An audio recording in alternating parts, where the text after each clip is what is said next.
இங்கே சிறப்புரையாற்ற வந்திருக்கின்ற திருமதி கபிலா விசாலாட்சியை பற்றி ஒரு சிறிய முகப்புரை.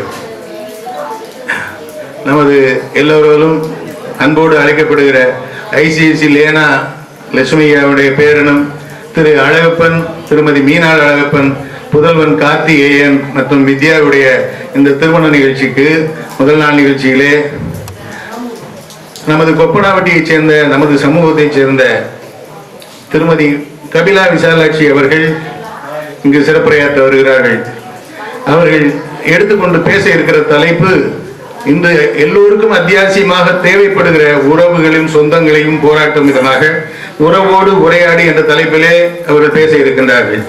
இவர்களை பற்றி சில விஷயங்கள் சொல்ல வேண்டும். இவர்கள் MBA பெஸ்ட் அவுட் கோயிங் ஸ்டூடெண்ட்ங்கிற அவார்டை வாங்கியிருக்காங்க, கோல்டு மெடலிஸ்ட். எல்லாருமே ஒரு கைதட்டல கொடுங்க. அது மட்டும் இல்லாமல் இன்று அதிகமாக பிரபலமாக இருக்கின்ற விஜய் டிவி, தமிழ் பேச்சு எங்கள் மூச்சு மற்றும் சன் டிவியிலே கல்யாண மாலை நிகழ்ச்சிகளிலே பங்கு பெற்று புகழ் பெற்றிருக்கிறார்கள். தினமலர் மற்றும் ஆனந்த விகடன் பத்திரிகைகளிலே Yuvasri Kalabharathi best speaker award 2023 மற்றும் உமன் எம்பவர்மெண்ட் அவார்டு 2024, அதுபோக யூத் ஐகான் 2024 ஆகிய அதிகப்படியான நிறைய பட்டங்கள் இன்னும் சொல்லிக்கொண்டே போகலாம். அவர்களுக்கு பேசுவதற்கு இடம் கொடுத்து எல்லோரையும் மீண்டும் ஒரு முறை வருக என வரவேற்று திருமதி கபிலா விசாலாட்சியை பேசுமாறு அழைக்கிறேன்.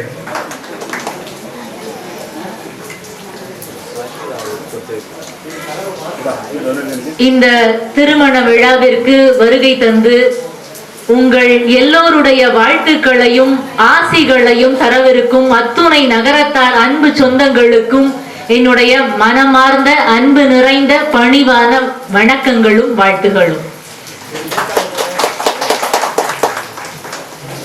இருக்கிறதுலே கஷ்டமான வேலை என்ன தெரியுமா? கை தட்டுறது இல்ல, பேசுறது. அதுவும் கல்யாண வீட்டுல பேசுறது. ஏன்னா போன வாரம் ஒரு கல்யாண வீட்டுல நான் பேச போயிருந்தேன். ஒரு 3000 பேர் இருந்தாங்க. என்னதான் பேச்சாளரா கூப்பிட்டு இருந்தாங்க. ஆனா என்ன தவிர அங்க 3000 பேரும் பேசிக்கிட்டு இருந்தாங்க. மேடையில அதுக்கப்புறம் ஒரு ஓரமா இந்த மாதிரி ஒரு வளவுல வச்சு இல்லாம, நம்மளுடைய சமூகத்து கல்யாணம் இல்ல அது, அதனால வளவுல வச்சு இல்லாம மேடை போட்டு அந்த ரிசப்ஷன் எல்லாம் நிப்பாங்க. அது மாதிரி மேடையில பொண்ணு மாப்பிள்ளையும் நின்றுட்டு இருந்தாங்க. சரி, கீழே இருந்து பேசினாதான் யாரும் கேட்க மாட்டாங்கன்னு மைக்க கொடுத்து மேடையிலே பொண்ணு மாப்பிள்ளை பக்கத்திலே சைட்ல ஓரமா ஹேண்ட் மைக்க கொடுத்து, போடியம்லாம் இல்ல, ஹேண்ட் மைக்க கொடுத்து நிக்க வச்சாங்க. நான் பேசிட்டே இருந்தேன். திடீர்னு ஒரு 300 பேர் மொத்தமா மேடைக்கு ஏறி வந்துட்டாங்க. எனக்கு பொண்ணு மாப்பிள்ளைக்கு பரிசு கொடுக்க வந்திருக்காங்க. நானும் என்ன அப்படியே தள்ளிக்கிட்டே போறாங்க, ஓரமா தள்ளிக்கிட்டே போயிட்டாங்க. ஓரத்துக்கு போயிட்டேன். கீழே இருந்து ஒரு பாட்டியம்மா எழுந்து வந்தாங்க. ஆத்தா, இந்த மாப்பிள்ளை ரூம் சும்மாதான் இருக்கு, அங்க போய் பேசிக்கிட்டு இருந்தேன் அப்படின்னாங்க. அது ரொம்ப கஷ்டம் திருமண வீடுகள்ல பேசுறது. என்ன காரணம் அப்படின்னா, இது நகைச்சுவைக்காக நான் சொல்லல. என்ன காரணம் அப்படின்னா, நம்ம எல்லாருமே முன்னாடி எல்லாம் ஜாயிண்ட் ஃபேமிலியா எல்லாரும் சேர்ந்து இருந்தோம். ஆனா இன்னைக்கு இந்த திருமண விழாவில தான் எந்தெந்தோ ஊர்ல இருந்து ஏதேதோ நாட்டுல இருக்கிற எல்லா சொந்தங்களும் நம்ம ஒன்றாக சந்திக்கிற ஒரு தருணம் இது. அந்த நேரத்துல நம்ம எல்லாருமே நமக்குள்ள பேசிக்கிறத ரொம்ப அலாதி பிரியத்தோட சந்தோஷத்தோட நம்ம செய்வோம். அப்படி இருக்கும்போது காலையில இருந்து உங்களுக்குள்ள நீங்க எல்லாருமே பேசி முடிச்சு கழைச்சு இப்ப என்னுடைய பேச்சை கேட்பதற்காக ஆவலாக காத்திருக்கின்ற, பேசாமல் என்னுடைய பேச்சை கேட்பதற்கு மட்டும் காத்திருக்கின்ற அத்துணை உள்ளங்களுக்கும் என்னுடைய நன்றிகள். இந்த தலைப்பு உறவோடு உரையாடு அப்படின்னு இந்த தலைப்பு எடுத்துக்கும் போது நான் முதல்ல இந்த தலைப்புல ஒரு கதையோட ஆரம்பிக்கணும்னு நினைக்கிறேன். ஏன்னா நேரடியா இதைதான் செய்யணும் இதைதான் செய்யக்கூடாது அப்படின்னா நமக்கு அதோடைய நுட்பம் புலப்படாது. இங்க நிறைய சின்ன பிள்ளைங்க இருக்காங்க, அதனால அவர்களுக்கு தான் முக்கியமா இந்த தலைப்பு. ஏன்னா நம்ம சென்ற தலைமுறை நம்ம வாழ்ந்து ஒரு 60 வயசு கடந்துட்டோம். அடுத்து வர தலைமுறை எப்படி வாழ்ந்தாக வேண்டும், நம்முடைய சமூகம் அடுத்து வளர வேண்டும்னா அவங்க என்ன செய்யணும் அப்படிங்கிறதுக்கு நான் ஒரு சின்ன கதையோட ஆரம்பிக்கலான்னு இருக்கேன். ஒரு வீட்டுல ஒரு அம்மா அப்பா ஒரு பையன். இந்த பையன் மாதிரி ஒரு உனக்கு 7 வயசு இருக்குமா? எத்தனை வயசுப்பா? 12 வயசு. இந்த மாதிரி ஒரு பையன் 12 வயசு பையன். 3 பேரும் அந்த வீட்டுல சந்தோஷமா இருக்காங்க. அவங்க வீட்டுல ஒரு தாத்தா இருக்கிறார். இந்த தாத்தா யாருன்னா அந்த அம்மாவோட மாமனார், கணவருடைய அப்பா. அவரு ரொம்ப நாளாவே ஆரம்ப காலத்திலேயே அந்த தாத்தாவுடைய மனைவி இல்லாம போயிட்டாங்க. அதனால ரொம்ப காலமாவே அந்த தாத்தா மட்டும்தான் இவங்களுடைய ஜாயிண்ட் ஃபேமிலியா வாழ்ந்துட்டு வர்றாரு. ஏன்னா தாத்தா மட்டும் தனித்து இருக்கும் போது அவர்களை பார்த்து கொள்ள வேண்டிய கட்டாயம் அந்த மகனுக்கும் மருமகளுக்கும் பேரனுக்குமே இருக்கு. எல்லாருமே சேர்ந்து அந்த தாத்தாவை சந்தோஷமா பார்த்துக்கிட்டே வந்தாங்க. ஒரு காலகட்டத்துல, அது வரைக்கும் அந்த தாத்தா அந்த குடும்பத்துக்கு உதவியா இருந்தாரு. ஒரு காலகட்டத்துல அந்த தாத்தாவால அதுக்கு மேல முடியல. அந்த குடும்பத்துக்கு அவர் ஒரு சுமையாக மாறி போன ஒரு சூழல். நான் படுத்த படுக்கை ஆயிட்டாரு. இந்த அம்மாவுக்கு கொஞ்ச நாள் ஆக ஆக ஆக ஆக அந்த மருமகளுக்கு வெறுப்பு தட்டி போச்சு. ஏன்னா வீட்டுக்கு வர்றவங்க யார் வந்தாலுமே முகம் சுழிக்க ஆரம்பிச்சிட்டாங்க. ஏன்னா படுத்த படுக்கையாவே இருக்கிறாரு, அந்த படுக்கையிலேயே எல்லாமே நடக்குது. அதனால அங்க ஒரு கெட்ட துர்நாற்றம் இருக்கு, எல்லாமே இருக்கு. அதனால அந்த வீட்டுல இருக்கிற மருமகள், அவங்க அந்த பேரை எல்லாருமே சேர்ந்து இந்த தாத்தா ஏன் இன்னும் இருக்கணுங்கிற மாதிரி ஒரு சூழலுக்கு வந்துட்டாங்க. இந்த மகன் கிட்ட டெய்லி ஆபீஸ்ல இருந்து வந்தோடனே அந்த மருமக டெய்லி புலம்பிக்கிட்டே இருப்பாங்க. எப்படா ஆபீஸ்ல இருந்து இன்னைக்கு உங்க அப்பா இப்படி பண்ணாரு அப்படி பண்ணாருன்னு வரிசையா குறை எடுக்குவாங்க. இந்த மகன் அதை தாங்க முடியாம என்ன பண்ணாரு, மனைவி சொல்றதை கேட்டுட்டு பின்னாடி ஒரு தோட்ட வீடு இருக்கு, அந்த தோட்ட வீட்டுல நம்மளுடைய அப்பாவை கொண்டு போய் அங்க வச்சிருவோம். அப்படின்னா உனக்கு பிரச்சனை இல்லை, நீ வேலை சாப்பாடு மட்டும் கொண்டு போய் கொடுத்துரு, அவர் வாட்டு சாப்பிட்டுட்டு அவர் வாட்டு அங்கேயே படுத்திருக்கட்டும், நம்ம வேணா ஒரு நர்ஸ் வேணா பாத்துக்கிறதுக்கு வச்சுப்போம் அப்படின்ட்டு. இப்ப என்ன பண்ணிட்டாங்க, தாத்தாவை அந்த தோட்ட வீட்டுக்கு ஷிஃப்ட் பண்ணியாச்சு. அம்மா அப்பா பையன் இந்த வீட்டுல இருக்காங்க. வேலை சாப்பாட ஒரு மண் குவளையில வச்சு, அதாவது ஒரு மண் சட்டி மாதிரி வச்சு, அதுல பெருசா ஆரோக்கியமான சாப்பாடெல்லாம் இல்ல, சும்மா தண்ணியும் கஞ்சியுமா அந்த தாத்தாவுக்கு அந்த வேலைக்காரமாட்ட அந்த அம்மா குடிச்சு விட்டுக்கிட்டே இருக்காங்க. ஒரு வாரம் தான். ஒரு வாரத்துல அந்த தாத்தாவுடைய உயிர் பிரிந்து விட்டது. இப்ப இந்த தாத்தாவுடைய உயிர் பிரிந்ததற்கு என்ன காரணம் அப்படின்னா, இந்த கஞ்சியும் தண்ணியும் சாப்பிட்டதா, தனி ஒரு வீட்டுல போய் ஒதுக்குப்புறமா யாருமே இல்லாம ஒரு தோட்ட வீட்டுல கொண்டு போய் இந்த தாத்தாவை வச்சது. என்ன வேடிக்கை அப்படின்னா, தாத்தா இறந்து போனோடனே எல்லாருமே அந்த வீடை கிளீன் பண்றாங்க. ஏன்னா தாத்தாவெல்லாம் எடுத்து எல்லா காரியங்களும் முடிச்சுட்டு அந்த வீடை கிளீன் பண்றாங்க. தோட்ட வீடை கிளீன் பண்ணும் போது இந்த சின்ன பையன் இருக்காத 12 வயசு பையன், அவன் வேகமா அங்க ஓடுனான். அவங்க அம்மா புடிச்சு நிப்பாட்டாங்க, அங்கெல்லாம் போகாதடா இங்கே நில்லு அப்படின்னோடனே கேட்காம அந்த பையன் வேகமா அந்த தோட்ட வீட்டுக்கு ஓடுனான். ஓடி போய் தாத்தாக்கு வேலை சாப்பாடு கொடுத்தாங்கல்ல, அந்த ஒரு மண் சட்டி, அந்த மண் சட்டி எடுத்துக்கிட்டு வந்தான். அவங்க அப்பா நிப்பாட்டி கேட்டார், எதுக்கு அந்த மண் சட்டி எடுத்துட்டு வர, அங்கேயே போட்டு வா அப்படின்னோடனே அதுக்கு அந்த பையன் என்ன தெரியுமா பதில் சொன்னா, இல்லப்பா வயசானதுக்கு அப்புறம் உங்க 2 பேருக்கும் சாப்பாடு போடுறதுக்கு இந்த மண் சட்டி வேணும்லப்பான்னா. அப்ப நம்ம பிள்ளைக்கு இது செய் இது செய்யாதன்னு சொல்றத விட நம்ம எப்படி வாழ்றோம்ன்றதுலதான் பிள்ளைகளுக்கான வாழ்க்கையே இருக்கு. ஏன்னா பிள்ளைகள் எப்போதும் கெட்ட வார்த்தையெல்லாம் பேச மாட்டாங்க, கேட்ட வார்த்தையத்தான் பேசுவாங்க. அப்ப நம்ம பிள்ளை நல்லா பாத்துக்கணும்னா நம்ம அம்மா அப்பாவை நல்லா பாத்துக்கணும், அவ்வளவுதான். அவங்கள பாத்துக்கிறது தான் அவங்கள பாத்துக்கிறது ரொம்ப முக்கியம். நம்ம சொர்க்கத்துக்கு போவோம், நம்ம கடமை அதெல்லாம் இல்ல.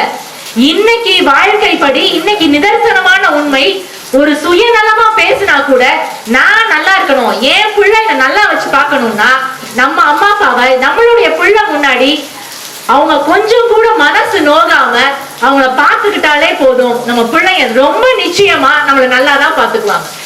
சில பெற்றோர்கள் பிள்ளை பத்தி ரொம்ப பெருமையா பேசுவாங்க. 2 பேர் பேசிக்குவாங்க, என் பிள்ளைலாம் எப்படி தெரியுமா, அவனுக்கு இந்த நாட்டோட ஜிடிபி வேல்யூ என்னன்னு தெரியும், இந்த நாட்டோடைய பொருளாதாரம் என்னன்னு தெரியும், எல்லா வேல்யூவும் தெரியும் அப்படின்பாங்க. அவங்கள கூப்பிட்டு கேளுங்க, உங்க பிள்ளைக்கு பொருளாதாரம், ஜிடிபி வேல்யூ இதெல்லாம் தெரியறது முக்கியம் இல்ல. உங்களுடைய பிள்ளைக்கு உங்களுடைய சுகர் வேல்யூ தெரியுதா, உங்களுடைய பிபி வேல்யூ தெரியுதா, அதுதான் உண்மையாகவே நீங்கள் சிறந்த பிள்ளையை வளர்த்தெடுத்திருக்கிறீர்கள் என்பதற்கான அடையாளம். இப்போ ஒரு பிள்ளைய வளர்க்கிறது அப்படிங்கும் போது, நான் சமீபத்துல உண்மையா நடந்த ஒரு விஷயத்த சொல்றேன். ஷைலேந்தர் பாபு அப்படிங்கிற ஒரு IAS ஆபீசர், இன்னைக்கு அவருக்கு 63 வயசு. அந்த Shailendar Babu CM medal, prime minister medal, இந்த மாதிரி நிறைய விருதுகள் வாங்கி இருக்கிறார். அந்த ஷைலேந்தர் சைலேந்தர் பாபு அவர் ஒரு மேடையில சொன்ன அந்த விஷயம். அவர் சின்ன வயசா இருக்கும் போது அவர் கூட பிறந்தவங்க 2 பேர். ஒரு நாள் அவங்க வீட்டுல அவருக்கு ஒரு 10 வயசா இருக்கும் போது அவர் வீட்டுல ஒரு 10 ரூபாய் திருடு போயிருச்சு. அந்த வீட்டுல சைலேந்தர் பாபுவோட அப்பா எல்லாரையும் கூப்பிட்டு கேக்குறாரு, மகனை கூப்பிட்டு கேக்குறாரு, கூட இருந்த 2 பசங்களை கேக்குறாரு, மனைவிய கேக்குறாரு, யார் அந்த 10 ரூபாய் எடுத்தா அப்படின்னா ஒருத்தர் கூட பதில் சொல்லல. எல்லாருமே நான் எடுக்கலப்பான்றாங்க, மனைவியும் நான் எடுக்கிறேங்கிறாங்க. இப்படியே போயிருச்சு. சரி, யார் எடுத்தானே கண்டுபிடிக்க முடியல. அந்த 10 ரூபாயை நம்ம தான் தவறுதெல்லாம் இங்கே வச்சிருப்போம் போல நம்ம அப்பா விட்டுட்டாரு.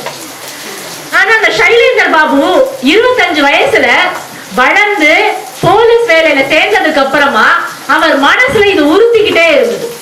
அவர் அம்மா கிட்ட போனாரு. அம்மா கிட்ட போய், அம்மா நான் போலீஸ் வேலையில சேர்ந்துட்டேன். முதல் நாள் வேலைக்கு போயிட்டு இந்த போலீஸ் உடையெல்லாம் உடுத்திட்டு வீட்டுக்கு வராரு. வீட்டுக்கு வந்து முதல் நாள் அவங்க அம்மா கிட்ட கேக்குறாரு, அம்மா சின்ன வயசுல இந்த ஒரு 10 ரூபாய் காணோம் நம்ம தேடிக்கிட்டே இருந்தீங்கல்லம்மா அப்படின்னோடனே அவங்க அம்மா, ஆமாப்பா ஞாபகம் இருக்கு, அன்னைக்கு வீட்டுல பெரிய போர்க்களமே நடந்ததே அப்படின்னாங்க. உடனே அதுக்கு அந்த பையன் சைலேந்தர் பாபு சொன்னாரு, எனக்கு மனசுக்குள்ள உறுத்திட்டே இருந்ததுமா, ஆனா அன்னைக்கு இந்த உண்மையை சொன்னா நீங்க அடிப்பீங்களோ திட்டுவீங்களோங்கிற பயத்துல நான் தான் அந்த 10 ரூபாய் எடுத்தேன், நான் சொல்லல. ஆனா உண்மையாவே அந்த காசை நான் தாமா எடுத்தேன் அப்படின்னு சொன்னாரு. எப்ப 10 வயசுல நடந்தது. அதுக்கு உங்க அம்மா என்ன தெரியுமா சொன்னாங்க, அந்த 10 ரூபாய அன்னைக்கு நீ தான் திருடுனன்னு எனக்கு தெரியும்பா அப்படின்னாங்க. சைலேந்தர் பாபு கேட்டாரு, நான் தான் எடுத்தேன்னு தெரியும்னா அன்னைக்கே நம்ம கூப்பிட்டு கண்டிச்சிருக்கணும்ல, நம்ம பிள்ளை ஏதாவது தப்பு பண்ணா உடனே கூப்பிட்டு கண்டிச்சிருவோம்ல. அதனால சைலேந்தர் பாபு கேட்டாரு, 10 ரூபாய் நான் தான் எடுத்தேன்னா நீ அன்னைக்கே என்ன கூப்பிட்டு திட்டிருக்கலாம்மா, ஏமா எதுவுமே என்ன கேட்கல அப்படின்னோடனே அதுக்கு சைலேந்தர் பாபுடைய அம்மா சொன்னாங்க, அன்னைக்கு அந்த 10 ரூபாயை நீ தான் திருடனன்னு எனக்கு தெரிஞ்சது. அன்னைக்கு முடிவு செஞ்சேன், இனி யார் பையில இருந்து யாரு காசை திருடினாலும் அதை பிடிக்கிற ஒரு போலீஸ் ஆபீசரா என் பிள்ளைய மாத்தி காட்டுறேன் நான் முடிவெடுத்தேன், இன்னைக்கு மாத்திட்டேன்னு சொன்னாங்க. ஒரு பிள்ளை வளர்ப்பு என்பது இதுதான்.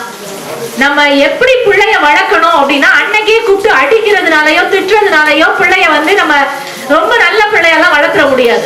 அந்த பிள்ளை எப்படி வளரணும்னு நம்ம முடிவு செய்யறோமோ அது மாதிரி ஒரு தாயால பிள்ளைய வளர்த்து காட்ட முடியும். அதுக்கு உதாரணம் தான் இந்த இப்ப இருக்கிற IAS ஆபீசர் சைலேந்தர் பாபு. இப்ப நம்ம உலகத்திலேயே மிகச்சிறந்த பணக்காரர்னா யார சொல்லுவோம்? அம்பானி அவர்களை சொல்லுவோம். அம்பானி வீட்டுல ஒரு திருமணம் நடந்தது. எல்லாருமே ஆச்சரியப்பட்டு பார்த்தோம். யாருடைய திருமணம்? யூடியூப்ல எல்லாம் பாத்தீங்களா? பாக்கலையா? அனந்த் அம்பானி அவர்களுடைய திருமணம். எல்லாருமே அந்த வீட்டுல பிறந்திருக்கலாம், அந்த வீட்டுல மாப்பிள்ளை ஆயிருக்கலாம், இல்ல அந்த வீட்டுல ஒரு சொந்தக்காரனாக தான் ஆயிருக்கலாம். ரொம்ப ஆசைப்பட்ட ஒரு திருமணம். 140 எடை இருந்தாரு அனந்த் அம்பானி. நீங்க பார்த்தாலே தெரியும், கொஞ்சம் உடல் பருமன் ஜாஸ்தி இருக்கும். இதுக்கு முன்னாடி அவர் 140 கிலோ 140 kg இருந்தாரு. அவர் திருமணத்தை பார்த்து நம்ம எல்லாருமே ஏங்கினது, அவர் வீட்டுல பிறந்திருக்கலாம், எவ்வளவு காசு. ஷாருக் கான் எல்லாரும் வந்தாங்க அவர் வீட்டு திருமணத்துக்கு. அன்னைக்கு பல பேருக்கு திருமணம் நடந்தது. ஆனா யார் திருமணமும் இவ்வளவு பிரபலம் ஆகல, இவ்வளவு பெருசா பேசப்படல. எல்லாருமே அவர் வீட்டுல பிறந்திருக்கலாம்னு ஆசைப்பட்டோம். ஆனா என்ன ஒரு வேடிக்கைனா, இந்த அனந்த் அம்பானியோட திருமணம் முடிஞ்சோடனே அனந்த் அம்பானி கிட்ட ஒரு இன்டர்வியூவர் கேள்வி கேட்கிறார், உங்களுக்கு அம்மா பிடிக்குமா அப்பா பிடிக்குமா? இது யூடியூப்ல இருக்கிற ஒரு இன்டர்வியூ, ஹிந்தில இருக்கும் இந்த இன்டர்வியூ. உங்களுக்கு அம்மா பிடிக்குமா அப்பா பிடிக்குமா அப்படின்னோடனே எல்லாருமே என்ன சொல்லியிருப்பாங்க? அப்பா தான் பிடிக்கும்னு சொல்லியிருக்கணும். கரெக்டா? ஏன்னா கோடி கோடியா சம்பாதிச்சு கொட்டுறாரு. பணம் தான் முக்கியம்னா அப்பா தான் பிடிக்கும்னா அம்பானி அவர்கள், அனந்த் அம்பானி பதில் சொல்லியிருக்கணும், எனக்கு முகேஷ் அம்பானியை தான் பிடிக்கும், ஏன்னா அவர் தான் நிறைய பணம் சம்பாதிக்கிறாரு. ஆனா அந்த பையன் அனந்த் அம்பானி என்ன தெரியுமா சொல்லலாம், கொஞ்சம் கூட யோசிக்காம எனக்கு எங்க அம்மாவை தான் பிடிக்கும்னா. இன்டர்வியூவர் கேட்டாரு, ஏன் உனக்கு உங்க அம்மாவை பிடிக்கும்பா, ஏன் உங்களுக்கு அம்மாவை பிடிக்கும்? நியாயப்படி அப்பாவை தானே எல்லாருக்கும் தெரியும், மனைவி யாருக்குமே தெரியாதுல்ல, முகேஷ் அம்பானியா எல்லாருக்கும் தெரியும், ஏன் அம்மாவை பிடிக்கும்னு கேட்டப்ப அதுக்கு அனந்த் அம்பானி அவர்கள் சொன்ன பதில், நான் 140 கிலோ இருந்தேன், எனக்காக நான் அவங்க வயிற்றுல கருவுல இருக்கும் போது எனக்காக சாப்பிட்ட எங்க அம்மா தான் நான் பிறந்ததுக்கு அப்புறம் இன்னைக்கு நான் 140 கிலோ இருக்கேன்னு தெரிஞ்சோனே எனக்காக என்னோட சேர்ந்து ஒரு வருஷத்துக்கு வெறும் இலையையும் காய்கறியையும் சாப்பிட்டு எனக்காக நல்ல உணவுகளை சாப்பிடாம இருந்தான்னு சொன்னான். முகேஷ் அம்பானி, அனந்த் அம்பானி பணம் கொட்டி கொட்டி கிடக்கிற அந்த வீட்டுல கூட மகிழ்ச்சிங்கிறது, ஒரு குழந்தையுடைய சந்தோஷம்ங்கிறது பணத்தால வரல. எவ்வளவு பணம் கொட்டி கடந்தாலும் தன்னோட அம்மா எனக்காக ஒரு வருஷத்துக்கு நல்ல சாப்பாடே சாப்பிடாம வெறும் காய்கறி மட்டுமே சாப்பிட்டுட்டு இருந்தான்னு அந்த பாசம் இருக்குல்ல, அனந்த் அம்பானிக்கு கூட, அந்த அம்பானி குடும்பத்துல கூட அந்த பாசம் தான் பெருசா இருக்கு.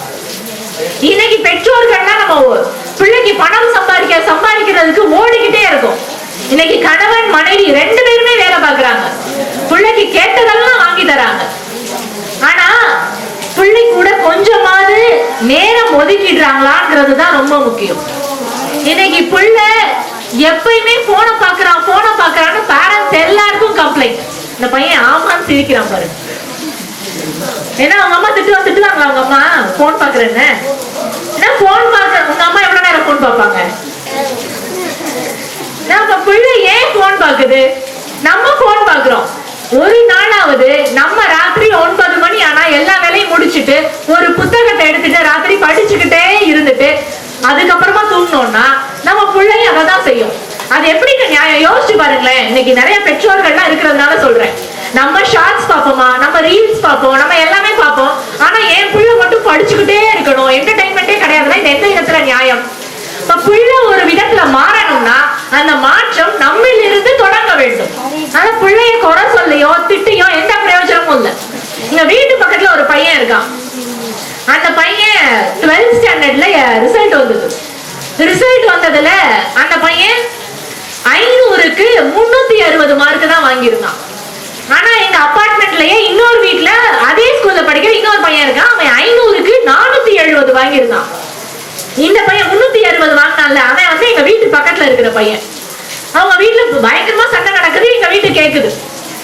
அவங்க அம்மா அப்பா வந்து திட்டிட்டு இருக்காங்க. அவங்க அப்பா கேக்குறாரு, ஏண்டா அந்த பையன் இருக்கான்ல, அந்த பையன் பேரு பிரபு, 470 வாங்கின பையன் பேரு பிரபு. ஏண்டா அந்த பிரபு இருக்கான்ல, அவன் ஓ ஸ்கூல்ல தான் படிக்கிறான், ஓ கிளாஸ்ல தான் படிக்கிறான், உங்க அதே டீச்சர் தான் பாடம் எடுக்கிறாங்க, 2 பேரும் அதே கொஸ்டின் பேப்பரை தான் எழுதுனீங்க, அது எப்படிடா அவன் 470 வாங்கியிருக்கான், நீ 360 தான் வாங்கியிருக்க அப்படின்னோட அதுக்கு அந்த பையன் பதில் சொல்றான். அப்படியே அழுதுகிட்டே பதில் சொல்றான், ஆமாப்பா கரெக்ட் தான், நாங்க 2 பேரும் ஒரே ஸ்கூல்ல தான் படிக்கிறோம், ஒரே டீச்சர் தான் பாடம் எடுக்கிறாங்க, ஒரே கொஸ்டின் பேப்பர் தான் எழுதுறோம், ஒரே 12வது பரீட்சை தான், ஆனா அம்மா அப்பா வேற வேற இல்லைன்னா.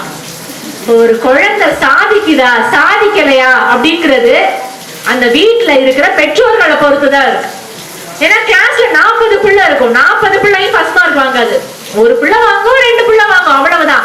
அப்ப எப்பேற்பட்ட சூழலை நம்ம வீட்டுக்கு கொடுக்கிறோமோ அதுதான் ரொம்ப முக்கியம். இப்ப பையன் போன் பாக்குறான் அப்படிங்கிற பிரச்சனை எல்லார் வீட்லயும் இருக்கிற பிரச்சனை.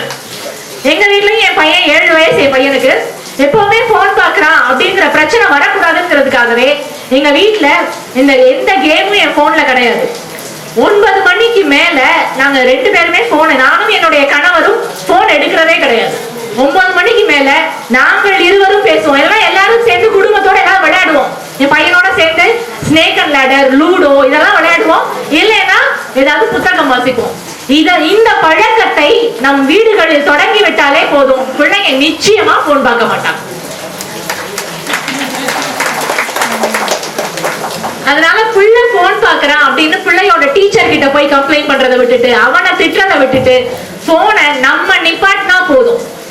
போன் வந்தா அந்த பச்சை பட்டனும் சிவப்பு பட்டனும் போதும். போனுக்கு போன் வந்தா பேசுவோம், இல்லைன்னா போனை வச்சிருவோம். அதுவும் போன் பேசுறதுன்னா என்ன விஷயமோ அதான் பேசணும். இன்னைக்கு போன் பேசினா ஒருத்தர் வீட்டுக்கு போயிட்டு வந்தோம்னு வச்சுக்கோங்களேன், போன் எடுப்பாங்க. அதுவும் அந்த வீட்டுல இருக்க பெண்கள்லாம் இருக்காங்கல்ல, போன் எடுப்பாங்க. போன் எடுத்துட்டு நான் வீட்டுக்கு 8 மணிக்கு போனேன், போயிட்டு கிளம்பும் போது சாப்பிடுன்னு ஒரு வார்த்தை சொல்லல. சொல்லி இருந்தா நான் சாப்பிட்டுருப்பேன். நீ பையெல்லாம் தூக்கிட்டு வெளியில வந்துட்டேன், ஏன் சாப்பிட்டு போலாமேன்னு கேக்குறாங்க. ஏன் உள்ள இருக்கும் போதே சொல்லி இருந்தா சாப்பிட்டுவோன்ட்டு வெளியில கிளம்பி போகும்போது சாப்பிட்டு போயிருக்கலாமே அப்படின்னா நம்ம என்ன சொல்லுவோம்? வெளியில செருப்பு மாட்டிட்டு இருக்கும் போது சொல்லுவாங்க, பரவாயில்ல அடுத்த தடவை குடும்பத்தோட வந்து சாப்பிட்டு போங்கன்னு. ஆனா ஒவ்வொரு தடவையும் இதே தான் சொல்லுவாங்க. இதே நம்ம நிறைய பேர்கிட்ட 10 பேர்கிட்ட போன் பண்ணி சொல்லிட்டு இருப்போம். நான் உங்க வீட்டுக்கு போனேன்னா இந்த மாதிரி நடந்துதா, இன்னும் ஒரே விஷயத்த 10 பேர்கிட்ட சொல்ற பழக்கம் முக்கியமாக பெண்களிடம் இருக்கிறது. 2 பெண்கள் பேசிக்கிறாங்கன்னா நீங்க கவனிச்சு பாருங்க, ஒண்ணு சமையலை பத்தி பேசுவாங்க, இல்லைன்னா புள்ள வளர்க்கறத பத்தி பேசுவாங்க, இல்லைன்னா எந்த சொந்தக்காரங்க வீட்டுல என்ன ஆச்சுன்னு பேசுவாங்க. 2 பெண்கள் பேசும்போது என்றைக்கு அவர்களுடைய அந்த தொடர்பு, அந்த கம்யூனிகேஷன் ஒரு அரசியல் பற்றியோ நாட்டு நடப்பு பற்றியோ, இப்ப சமீபத்தில் வெளிவந்த திரைப்படம் பற்றியோ, புத்தகத்தை பத்தி எல்லாம் பேச வேண்டாம், இந்த மாதிரி பொதுவில் நடக்கின்ற ஒரு விஷயத்தை எந்த நேரத்தில் பெண்கள் பேசுகிறார்களோ அப்பவே அந்த வீட்டுல நல்ல நேரம் தொடங்கியாச்சுன்னு அர்த்தம். ஏன்னா பல வீடுகள்ல பெண்களுடைய பேச்சுவார்த்தையே ரொம்ப சுருங்கி போச்சு. எனக்கு அதை நினைக்கும் போது ரொம்ப வருத்தமா இருக்கும். இங்க அபார்ட்மெண்ட்லயே 2 பெண்கள் பேசிட்டு இருந்தாங்கன்னா இந்த 3 விஷயத்தை தவிர எதை பத்தியுமே பேச மாட்டாங்க. இதுல என் மேல வேற கோச்சுக்குவாங்க. ஏன்னா நான் அவங்களோட இதை பத்தி பேசும்போது நான் பெருசா பேசிக்க மாட்டேன். வேற ஏதாவது பேசினா பேசலாம், சமையலை பத்தியும் புள்ள வளர்க்கறத பத்தி எவ்வளவு நேரத்துல பேச முடியும்? இல்லைன்னா எங்க வீட்டுல அவங்க வந்தாங்களா, எந்த வீட்டுல என்ன நடந்தது, பக்கத்து வீட்டுல மீன் குழம்பு வச்சாங்க, மேல் வீட்டுல கோலம் போட்டிருக்காங்க, இதெல்லாம் எதுக்கு? நமக்கு தேவையே இல்லாத ஒரு விஷயம். இப்ப இந்த மாதிரி புறம் பேசுதலை விட்டு விட்டாலே உறவுகள் நிலைக்கும். ஏன்னா நம்ம ஒரு விஷயத்தை ரொம்ப சாதாரணமா சொல்லுவோம். நம்ம அவங்க வீட்டுக்கு போனேன் அப்படிங்கறத ஒருத்தர்கிட்ட சொல்லுவோம். அவங்க அடுத்தவங்களுக்கு போன் பண்ணி வீட்டுக்கு போனானா அவங்க சாப்பிட சொல்லவே இல்லையா அப்படிம்பாங்க. அவங்க அடுத்த ஆளுக்கு போன் பண்ணுவாங்க, சாப்பிட சொல்லாததோட இல்லாம வெளியில போகும்போது கதவை டம்முன்னு அடிச்சு சாப்பிட்டாளா அப்படிம்பாங்க. ஒரே ஒரு விஷயம் தான், ரொம்ப சிம்பிளான ஒரு விஷயம், வீட்டுக்கு போனேன் அப்படிங்கறத நம்ம சொல்லியிருப்போம். அது அடுத்து அடுத்து அடுத்து அடுத்து இப்படி புறம் பேசுதல்ங்கிற ஒரே ஒரு விஷயத்தினால, 2 பெண்கள் புறம் பேசுறதுனாலதான் இன்னைக்கு பல உறவுகள் நீடித்து விடாமல் சிக்கிக் கொண்டிருக்கிறதுங்கிறதுதான் உண்மை. பெண்களுக்கு இதை கேட்கும் போது ரொம்ப வருத்தமா இருக்கலாம், ஆனா நம்ம மனசாட்சிக்கு தெரியும் இதுதான் உண்மை. ஏன்னா சுத்தி இருக்கிற எல்லா பெண்களையும் நம்ம பாக்குறோம்ல, கல்யாண வீடுகள்ல வந்தாலே யார் வீட்டுல என்ன நடந்தது அப்படின்னு பேசுறதே ஒரு முக்கியமான விஷயமா வச்சிருக்காங்க.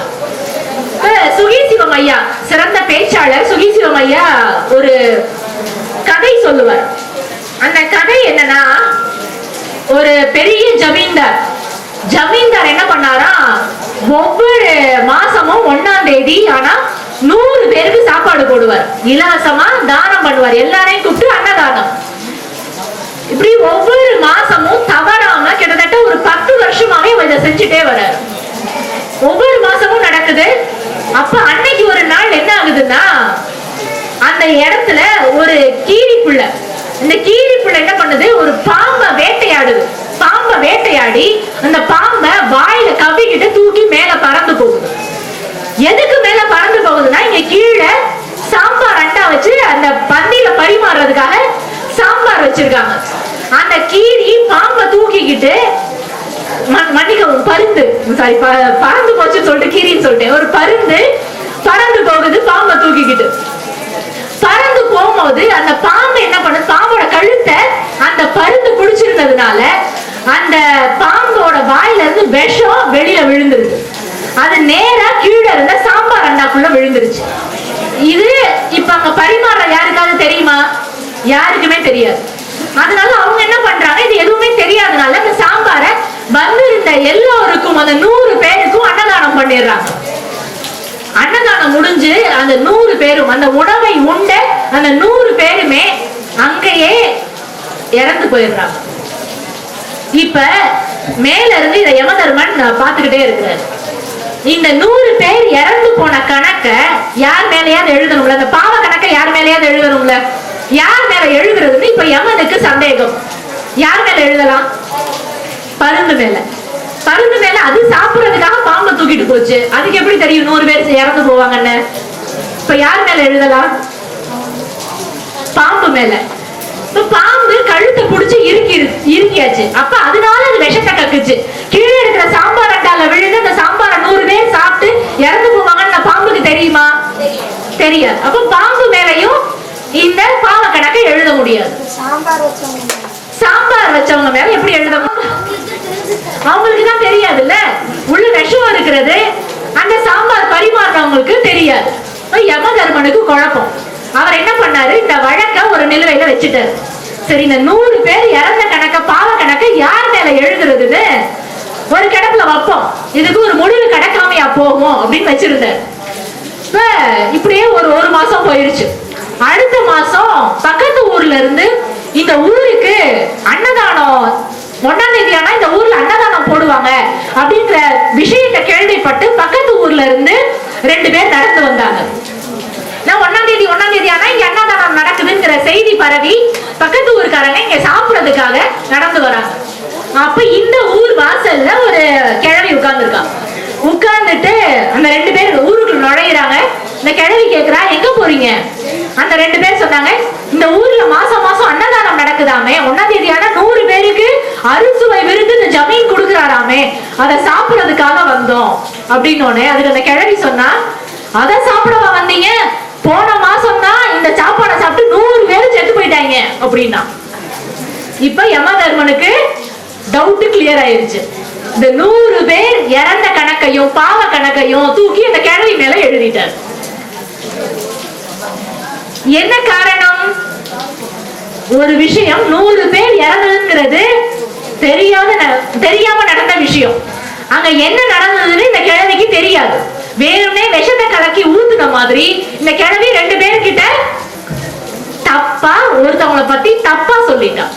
அப்ப ஒரு விஷயத்தை பத்தி நம்ம அந்த இடத்துல இல்லாம நம்ம அந்த விஷயத்தை முழுமையா தெரிஞ்சுக்காம அந்த விஷயத்த நம்ம இன்னொருத்தர்கிட்ட சொன்னோம்னா அந்த தப்புன்னு நம்ம ஒரு விஷயத்த சொல்றோம்ல, அந்த தப்பு அப்படிங்கிற அந்த பாவ கணக்கு நம்ம மேலதான் எழுதப்படுங்கிற உதாரணம் தான் இந்த கதை.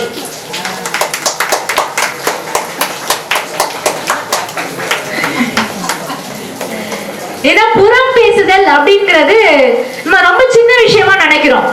ஆனா ஒருத்தரை பத்தி இன்னொருத்தர் அவங்கள பத்தி முழுசா தெரியாம தப்பா சொன்னா அது மிகப்பெரிய பாவம் என்பதற்கான உதாரணம் தான் இந்த கதை.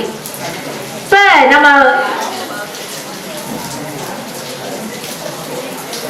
அவங்க உறவுகளோட உரையாடிட்டு இருந்தாங்க, அதனால அதை கவனிக்கல போல. அந்த பாவ கணக்க அந்த கிழவி மேல எழுதிட்டார். இப்ப உறவுகளோட உரையாடணும் அப்படின்னு நம்ம சொல்லிட்டே இருக்கும் போது உறவுகள்லாம் வீட்டுக்கு வரணும் அப்படின்னா முதல்ல அந்த வீட்டுல என்ன சரியா இருக்கணும்? வீடு கிளீனா இருக்கணுமா? வீடு எப்பவுமே கிளீனா தான் இருக்கணும். ஏன்னா சில பேர் உறவுகள் யாராவது வீட்டுக்கு வரேன்னு சொன்னாதான் அவசரமா வீடு எடுத்து வைப்பாங்க. அந்த மாதிரி பண்ணக்கூடாது. வீட்டுல இருக்கிற கணவனுக்கும் மனைவிக்குமான உறவு சரியா இருந்தாலே மிக நிச்சயமாக வீடுகளுக்கு உறவுகள் வருவாங்க. நிறைய வீட்டுல பாத்தீங்கன்னா கணவருடைய உறவுக்காரங்க வீட்டுக்கு வந்தா மனைவிக்கு பிடிக்காது, ஆனா மனைவியோட உறவுக்காரங்க வந்தா கணவருக்கு பிடிக்கும். இப்படி 2 பேருமே ஒரு அந்த உறவுகள் வீட்டுக்கு வரும்போது யார் வீட்டு சொந்தம்னு ஒரு கண்ணுக்கு தெரியாத ஒரு கோல்டு வார் மாதிரி அந்த கணவனுக்கும் மனைவிக்குள்ள நடந்துகிட்டே இருக்கும். அப்ப இந்த சண்டை கணவனுக்கும் மனைவிக்கும் சண்டை இல்லாம வள்ளுவர் சொல்லுவாரு, கணவன் மனைவி உறவு எப்படி இருக்கணும்னா உடம்போடு உயிரிடை நட்பு அப்படி இருக்கணுமா. அதாவது உடம்பும் உயிரும் இருக்குல்ல, பிரிக்கவே முடியாதுல்ல, அந்த மாதிரி உடம்பும் உயிரும் நட்பா இருக்கிற மாதிரி கணவனும் மனைவியும் இருக்கணுமா. இப்ப இங்கதான் இங்க நிறைய பிரச்சனை ஸ்டார்ட் ஆகுது.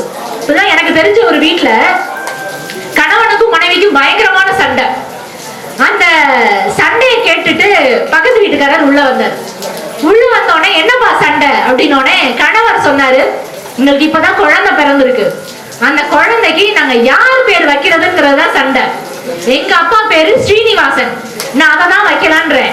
என்னுடைய மனைவியோடைய அப்பா பேரு கிருஷ்ணன், அதை தான் வைக்கணும்னு அவ சொல்றா. இதுதான் சண்டை. இப்ப ஸ்ரீனிவாசன் வைக்கிறதா கிருஷ்ணன் வைக்கிறதா அப்படின்னோடனே இவ்வளவுதான் பிரச்சனையா அப்படின்னு பக்கத்து வீட்டுக்காரர் உள்ள வந்தாருல்ல. ஒண்ணும் பிரச்சனை இல்ல, பிள்ளைக்கு ஸ்ரீனிவாச கோபாலகிருஷ்ணன் பேர் வைங்கன்னு போயிட்டாரு. சரி, அவங்களும் சந்தோஷமா நல்ல பேரா இருக்கே, 2 பேர் அப்பா பேரையும் சேர்த்தாச்சேன்னா அந்த பிள்ளைக்கு அந்த பேரை வைக்கலாம் முடிவு பண்ணிட்டாங்க. இப்ப இந்த ஸ்ரீனிவாச கோபாலகிருஷ்ணன் பேர் சூட்டும் போதுதான் இந்த கணவருக்கு அந்த ஆணுக்கு ஒரு யோசனை வருது. ஸ்ரீனிவாசன் எங்க அப்பா பேரு சரி, கிருஷ்ணன் உங்க அப்பா பேரு சரி, நடுவில் இந்த கோபால் யாரு அப்படின்னு ஒரு சந்தேகம். அந்த பக்கத்து வீட்டுக்காரர் சொன்னாரு, அந்த கோபால் எங்க அப்பா பேருன்னு. கணவனுக்கும் மனைவிக்கு நடுவுல சண்டை வந்தா 3வது மனுஷங்க உள்ள வந்தா அந்த பிரச்சனைக்கு தீர்வு கிடைக்காது. ஏன்னா இன்னைக்கு தம்பதிகளுக்கு நடுவுல சண்டை வந்தா அந்த பையனோட அம்மா அப்பாவோ பொண்ணோட அம்மா அப்பாவோ உள்ள நுழைஞ்சு அந்த சண்டையை சரி செஞ்சிடலாம் நினைக்கிறாங்க. ஆனா நான் அடிச்சு சொல்றேன், நிச்சயமா சொல்றேன், அந்த சண்டை பெருசாகுமே தவிர நிச்சயமா சரியாகும். ஒருவேளை வீட்டுக்கு வர மருமக அந்த பால் பாக்கெட்டை சரியா நேரத்துக்கு எடுக்காம அந்த பாலை திரிய விட்டான்னு வச்சுக்குங்க, உடனே எங்க வீட்டுல எல்லாம் அந்த மாதிரி பால்லாம் முறிஞ்சு போனதே இல்ல தெரியுமா, மருமகளை திட்டாதீங்க, 2 நாள் முறிய விடுவோம், 3ஆம் நாள் அவளுக்கே தெரிஞ்சிடும்ல. மாதிரி ஒவ்வொரு விஷயத்தையும் நம்ம சொல்லி சொல்லிதான் அவங்க செய்யணுங்கிறத விட அவங்களே பட்டு தெரிஞ்சுக்கட்டும்னு அவங்களுக்கான சுதந்திரத்தை நம்ம கொடுத்துட்டாலே இன்னைக்கு பிள்ளைங்க நல்லாதான் இருப்பாங்க. அதுவும் முக்கியமா அந்த மன முறிவு வர்றது காரணம் என்ன தெரியுமா, அந்த வீட்டுடைய பெண் இருக்கால போன், அந்த பெண்ணோட அம்மாவுக்கு, அந்த பொண்ணோட அம்மாவுக்கு வீட்டுல நடக்கிற எல்லாத்தையும் அப்டேட் பண்ணுவா. காலையில எந்திரிச்சோமா, இன்னைக்கு இட்லி செஞ்சோமா, சாம்பார் செஞ்சோமா, அப்புறம் எங்க மாமியார் சாப்பிட்டாங்களா, நான் சாப்பிட்டேனான்னு ரொம்ப சந்தோஷமா ஒரு விஷயத்த அந்த பொண்ணு அம்மா கிட்ட சொல்லிட்டு இருப்பா. உடனே அவங்க அம்மா, என்னது உங்க மாமியார் சாப்பிட்டதுக்கு அப்புறம் தான் நீ சாப்பிட்டியா, ஒண்ணு முதல்ல சாப்பிட சொல்லலையா? இந்த ஆங்கிள் அந்த பொண்ணுக்கு யோசிக்கணும் தோணி இருக்காது. ஆனா ஒரு விஷயத்த அம்மா கிட்ட சொல்லும் போது அம்மா தன்னோட பிள்ளை ரொம்ப சந்தோஷமா இருக்கணுங்கிற நல்ல எண்ணத்துல தான் கேக்குறாங்க. ஆனா அப்படி ஒரு விஷயத்த எல்லா விஷயத்துக்குள்ளயும் மூக்க நுழைச்சு நம்மளுடைய கட்டி கொடுத்த நம்மளுடைய மக வீட்டுல என்ன நடக்குதுன்னு தெரிஞ்சுக்கிட்டு அந்த மக வீட்டையும் சேர்த்து நம்மளே நிர்வாகம் பண்ணணும்னு நினைச்சா நிச்சயமா கடைசி வரைக்கும் அந்த குடும்பம் சந்தோஷமான குடும்பமா இருக்கவே முடியாது. ஏன்னா இன்னைக்கு எல்லா பிரச்சனை வர்றது காரணமே அதுதான். இந்த மொபைல் போன் எடுத்தா காலையில இருந்து ராத்திரி வரைக்கும் என்னென்ன நடக்குதோ எல்லாத்தையும் அப்டேட் பண்றது. அப்போ ஒரு கணவன் மனைவி உறவு அப்படின்னா எப்படி இருக்கணும்னா, மதுரையில மீனாட்சி அம்மன் இருக்காங்கல்ல, இந்த மீனாட்சிக்கும் சுந்தரேஸ்வரருக்கும் ஒரு காட்சி வரும். அந்த காட்சி என்ன காட்சி அப்படின்னா, அது மீனாட்சி அம்மை குறம்ங்கிற ஒரு இலக்கியத்துல வர காட்சி. என்னன்னா ஊஞ்சல் ஆடிட்டு இருப்பாங்க, மீனாட்சி அம்மாவும் சுந்தரேஸ்வரரும் 2 பேரும் ஊஞ்சல் ஆடிட்டு இருக்காங்க. பக்கத்துல அந்த பூதகணங்கள் நிக்கிறாங்க. மீனாட்சி அம்மா பக்கத்துல ஒரு பூதகணம், சுந்தரேஸ்வரர் பக்கத்துல ஒரு பூதகணம். 2 பேரும் ஊஞ்சல் ஆடுறாங்க. 2 பேரும் பூதகணம் 2 சைடுல நிக்குது. இப்ப அதுல ஒரு பூதகணம் சொல்லுது இன்னொரு பூதகணத்தை பார்த்து, இங்க பாரு நம்ம சுந்தரேஸ்வரர் தலைய பாரு, கொஞ்சம் நரைச்சிருக்கு பாரு அப்படின்னு சொல்லுது. இப்ப சுந்தரேஸ்வரர் பக்கத்துல ஒரு பூதகணம் நிக்குதுல்ல, அது சொல்லுது பாரு நீ மீனாட்சி அம்மா கால பாரு, அவங்க பாதத்துல கொஞ்சம் மருதாணி அழிஞ்சிருக்கு அப்படின்னு சொல்லுது. இப்ப என்ன அர்த்தம், சுந்தரேஸ்வரருக்கும் மீனாட்சிக்கும் ஏதோ சண்டை வந்திருக்கு. அந்த சண்டை சமாதானம் ஆகுறதுக்காக மீனாட்சி அம்மா கால்ல சுந்தரேஸ்வரர் விழுந்திருக்கிறார். அதனால மீனாட்சி அம்மா கால்ல இருந்த மருதாணி சுந்தரேஸ்வரர் தலையில பட்டு அது நரைச்சு போயிருக்கு. இது கற்பனை கதையெல்லாம் இல்ல, ஒரு 2000 வருஷத்துக்கு முன்னாடி இருக்கிற நம்மளுடைய சங்க இலக்கியத்துல மீனாட்சி அம்மை குறம்ங்கிறதுல இருக்கு. அப்ப கணவனுக்கும் மனைவிக்கும் சண்டை வந்தா அந்த கடவுளே மனைவி கால்ல விழுகிறாருன்னா நம்ம தான் மனுஷங்க தானே.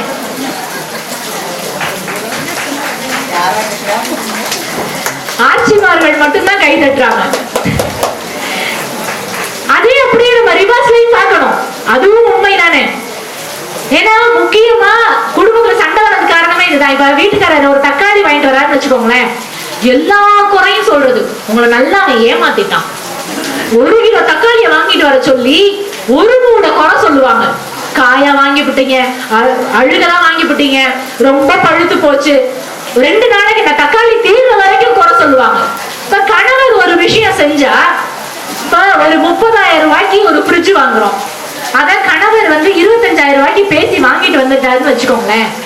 கணவரை கூப்பிட்டு, எங்க உங்களை மாதிரி யாருமே கெட்டிக்காரனா இருக்க முடியாதுங்க, 5,000 ரூபாய் குறைச்சு வாங்கிவிட்டீங்களே எப்படிங்க அப்படின்னு கணவரை பாராட்டினீங்கன்னு வச்சுக்கோங்களேன், அதுதான் குடும்பத்தின் சந்தோஷத்துக்கான ஆணிவே.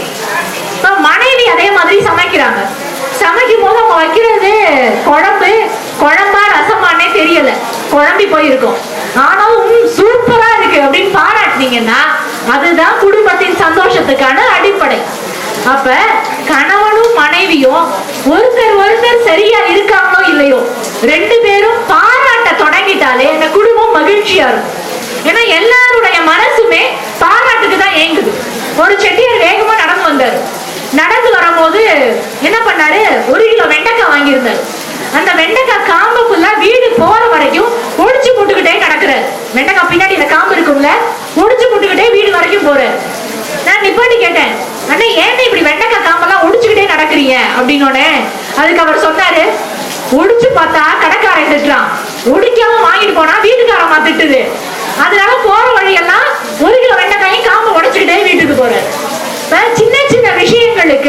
நம்ம ஒருவரை ஒருவர் சாடாம இருந்தாலே ரொம்ப சந்தோஷமா தான் இருக்க முடியும்.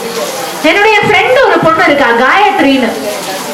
நானும் அவளும் ஒரு சூப்பர் மார்க்கெட் போயிருந்தோம். அந்த சூப்பர் மார்க்கெட்ல என்னுடைய பாஸ், அவர் வந்து அமெரிக்கா நாட்டை சார்ந்தவர், என்னுடைய பாஸை நாங்க சந்திச்சோம். அப்ப அந்த பாஸ் வந்து என்னுடைய ஃப்ரெண்ட் காயத்ரியை பார்த்து யூ லுக் வெரி பியூட்டிஃபுல் அப்படின்னாரு. அவங்கெல்லாம் வந்து அமெரிக்க நாட்டவர்கள் ரொம்ப வெளிப்படையா மனசுல பட்டதா பேசிடுவாங்க, டிரான்ஸ்பரண்டா இருப்பாங்க. அதனால யூ லுக் பியூட்டிஃபுல் அப்படின்னாரு.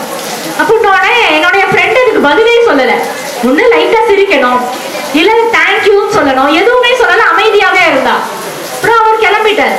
கிளம்பினோடனே நான் காயத்ரி கிட்ட கேட்டேன், அவர் யூ லுக் பியூட்டிஃபுல்னு சொல்றாரு, தேங்க்யூன்னு ஒரு வார்த்தை சொல்லலாமே, ஒரு வார்த்தை கூட பேசாம இருக்கியே அப்படின்னு கேட்டோன்னே அதுக்கு அவ என்ன தெரியுமா சொன்னா, இதுவரைக்கும் என்னை யாருமே பாராட்டினதே இல்லை, அதனால ஒருவர் பாராட்டும் போது எனக்கு எப்படி ரியாக்ட் பண்றதுன்னே தெரியலன்னு சொன்னா. இப்ப குடும்பங்கள்ல இன்னைக்கு சந்தோஷம் இல்லாம இருக்கிறதுக்கான ஒரே ஒரு அடிப்படை காரணம், ரெண்டு பேரும் ஒருவரை ஒரு பாராட்டிக்கிறதே கிடையாது. ரொம்ப சின்ன விஷயமா தான் இருக்கும், இதுக்கெல்லாம் பாராட்டணுமா, எங்க போயிட போறா, 30 வருஷமா நம்ம கூட தானே இருக்கான்னு மனைவியை டேக் இட் ஃபார் கிராண்டடா நிறைய கணவர்கள் எடுத்துப்பாங்க. ஆனா மனைவிங்கிறவங்க ஃபேன் மாதிரி, ஏன்னா அவங்க இருக்கிற வரைக்கும் உங்க அருமை தெரியாது. இந்த ஃபேன் அமர்த்தினதுக்கு அப்புறம் தான் தெரியும் மனைவியுடைய அருமை. 60 வயசு வரைக்கும் மனைவி நீங்க சொல்றதெல்லாம் கேட்பாங்க. ஆனா 60 வயசுக்கு அப்புறம் நம்ம ரிட்டையர் ஆகி வீட்டுக்கு வந்துருவோம்ல, அதுக்கப்புறம் நீங்க என்னெல்லாம் பேசுனீங்களோ அந்த பாசியில ஒவ்வொரு முத்தா கோத்துக்கிட்டே வருவாங்க. 60 வயசுக்கு அப்புறம் நீங்க செஞ்சதெல்லாம் மொத்தமா ஞாபகம் வச்சு, ஞாபக சக்தி சூப்பரா இருக்கும். கணவர்களுக்கு தான் மறந்து போயிடும். ஒவ்வொன்னா ஞாபகம் வச்சு ஒவ்வொரு முத்தா கழட்டுவாங்க. அன்னைக்கு அப்படி செஞ்சீங்கல்ல, இன்னைக்கு இப்படி செஞ்சீங்கல்லன்னு ஒவ்வொரு முத்தா கழட்டி கழட்டி வச்சு செய்வாங்க. அப்ப 60 வயசுக்கு அப்புறம் உங்களுடைய ரிட்டையர்மெண்ட் லைஃப் ரொம்ப சந்தோஷமா இருக்கணும்னா அதுக்கு 60 வயசுக்கு முன்னாடியே இளமை காலத்திலேயே நம்ம ஒருவருக்கு ஒருவர் பாராட்டி சந்தோஷமா இருந்தாலே போதும். மகாபாரதத்துல வர ஒரு விஷயம், மகாபாரதத்துல ஏன்னா நம்ம பேசுறதுல தானே இருக்கு எல்லாமே. மகாபாரதத்துல மகாபாரத போர் நடக்கும் போது அப்ப நம்மளுக்கு தெரியும்ல, ஐயோ இந்த 2 பசங்க இருந்தாங்களே என்ன பண்ணாங்க, கேள்வி கேட்டுட்டே இருக்கேன்னு ஓடி போயிட்டாங்களா. மகாபாரதம் பத்தி கேட்கலான்னு பார்த்தா கிளம்பிட்டாங்க. கவனிக்காம எல்லாம் புடிச்சு நிப்பாட்டி வச்சிருப்பேன். மகாபாரதத்துல இந்த போர் நடக்கிறதுக்கு முன்னாடி துரியோதனன் என்ன பண்றாரு, ஏன்னா துரியோதனன் தான் அந்த போருக்கு தலைமை தாங்க போறாரு. துரியோதனன் போய் நம்ம கர்ணனை பாக்குறாரு. கர்ணனை பார்த்து, வாப்பா தம்பி உன்னதான் தேடிட்டு இருந்தேன், உன்னதான் தேடினேன், மகாபாரதம் தெரியுமா, தெரியாதா, சரி. இப்ப அந்த குழந்தைக்கு மகாபாரதம் தெரியல அப்படின்னா அந்த குழந்தை மேல எனக்கு எந்த வருத்தமும் இல்லை, அந்த குழந்தையுடைய பெற்றோர்கள் மேலதான் எனக்கு வருத்தம். எங்க வீட்டு பக்கத்துல ஒரு பையன் 12வது படிக்கிறான். நான் சொன்னேன் அந்த பையன் கிட்ட, நான் கம்பன் விழால பேச போறேன் அப்படின்னு. கம்பன் விழாலையா அப்படின்னா என்னக்கா அப்படின்னா, கம்பராமாயணம் எழுதினார்லப்பா கம்பன் அப்படின்னு. கம்பராமாயணம் அப்படின்னா அப்படின்றான். ராமன் லக்ஷ்மணன் சீதை இதெல்லாம் தெரியாதா அவனோட? ஓ இந்த ஸ்டோரி பத்தி நான் கேள்விப்பட்டிருக்கேன், இது உண்மையாவே ஒரு ஸ்டோரியா, கம்பன்கிறவர் யாரு, இந்த ஸ்டோரியில வர ஒருத்தரான்னு கேட்கிறான். இப்ப 12வது ஒரு பிள்ளை படிக்கிற வரைக்கும் கூட கம்பரம், ஏன்னா இந்த நாட்டுடைய மிகப்பெரிய 2 இதிகாசங்கள் மகாபாரதமும் கம்பராமாயணமும் தான். அந்த 2 விஷயமும் கூட நம்ம குழந்தைக்கு சொல்லி தராம குழந்தைய வளர்த்து எடுக்கிறோம்னா எந்த விதமான அறத்தை நம்மளுடைய பிள்ளைகளுக்கு சொல்லி தரோம்னு கொஞ்சம் யோசிச்சு பாருங்க.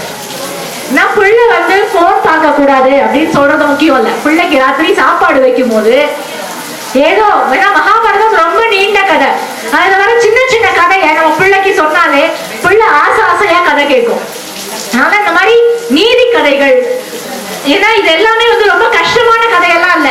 இன்னைக்கு நம்ம பிள்ளை பாக்குற படத்துல வர கதையை விட ரொம்ப சுவாரஸ்யமான கதை, சண்டை, காதல், பழி வாங்குறது எல்லாமே இருக்கும். இந்த மாதிரியான கதைகளை பிள்ளைக்கு வளரும் போது தயவு செய்து சொல்லிக் கொடுங்க. ஏன்னா அதை நம்ம கத்துக்க முடியாத மிகப்பெரிய நுட்பங்கள், அறம், வாழ்க்கைக்கான தத்துவம்லாம் இந்த கதைகள்ல இருக்கு. அதனாலதான் மகாபாரதத்தை நான் இங்க சொல்றேன். மகாபாரதத்துல துரியோதனன் போய் கர்ணனை கூப்பிடுறாரு.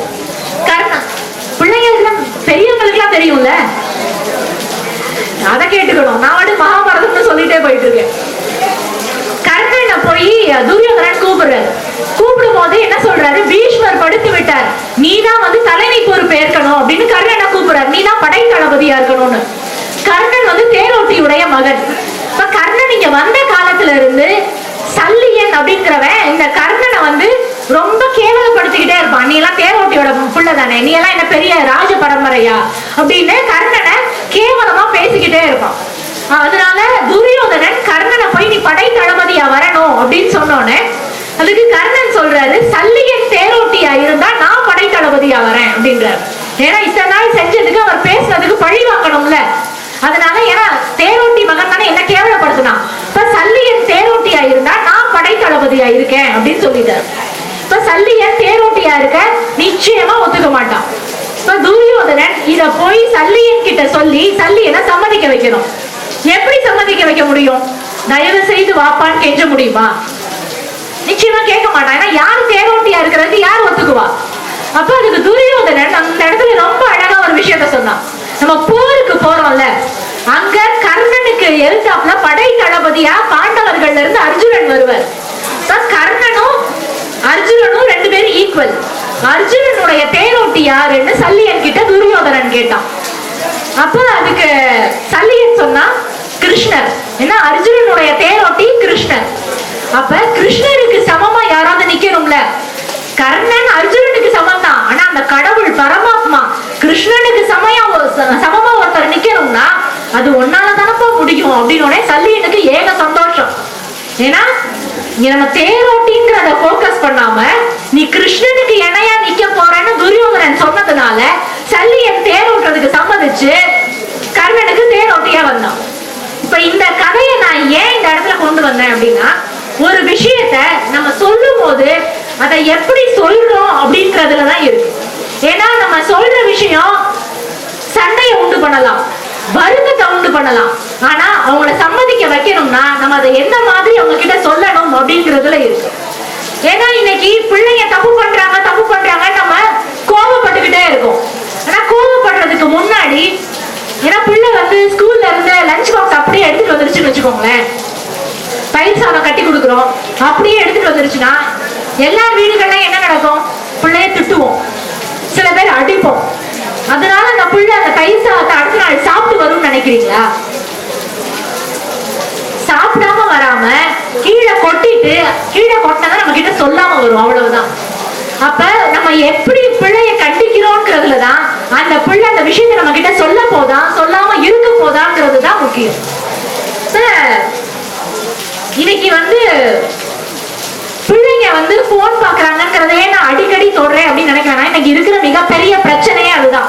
ஏன்னா ஒரு பையன்கிட்ட நான் நல்லா இருக்கியான்னு கேட்டேன், போனை பார்த்துக்கிட்டே நல்லா இருக்கேன் அப்படிங்கிறான், போன்ட்ட நல்லா இருக்கேன் அப்படிங்கிறான். நம்ம முகத்தை பார்த்து கூட பிள்ளைங்க பதில் சொல்லல. வணக்கம் அப்படின்னு சொல்லும் போதே அதுல வேற வேற விதமான வணக்கம் இருக்கு. இன்னைக்கு வணக்கம்னே பிள்ளைங்க சொல்றதுல உள்ள வந்தாலே ஹாய் அப்படிங்கிறாங்க. வணக்கம் அப்படின்னா இப்ப நெஞ்சுக்கு நேரா வச்சா நட்புக்கு நம்ம வணக்கம் சொல்றோம் அப்படின்னு அர்த்தம். நம்ம சொந்தங்களுக்கு, நட்புக்கு, நெஞ்சுக்கு நெருக்கமா இருக்கிறவங்களுக்கு வணக்கம் சொல்றோம்னு அர்த்தம். ஆசிரியர்கள் நம்மளுடைய குருவை பார்க்கும் போது முகத்துக்கு நேரா வச்சு வணக்கம் சொல்லுவோம். ஏன்னா நம்மளுடைய புத்தியை தீட்டுபவர்கள், அதனால அவங்களுக்கு இப்படி வணக்கம் சொல்லுவோம்.